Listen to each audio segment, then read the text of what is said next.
1 Samuel 27. David said in his heart, I shall now perish one day by the hand of Saul. There is nothing better for me than to escape to the land of the Philistines.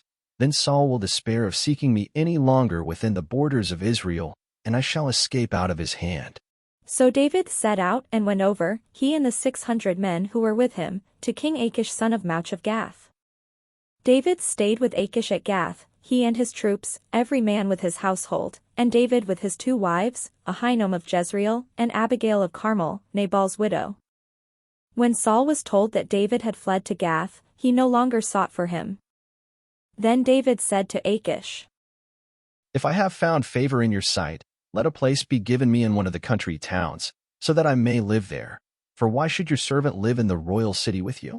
So that day Achish gave him Ziklag, therefore Ziklag has belonged to the kings of Judah to this day. The length of time that David lived in the country of the Philistines was 1 year and 4 months.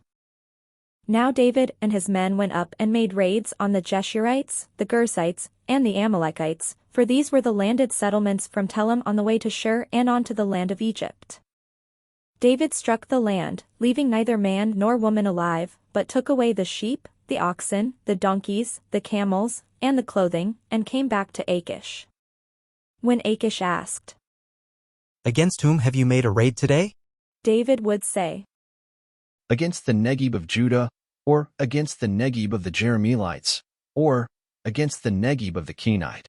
David left neither man nor woman alive to be brought back to Gath, thinking, They might tell about us, and say, David has done so and so.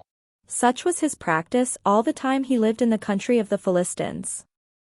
Achish trusted David, thinking, He has made himself utterly abhorrent to his people Israel, therefore he shall always be my servant.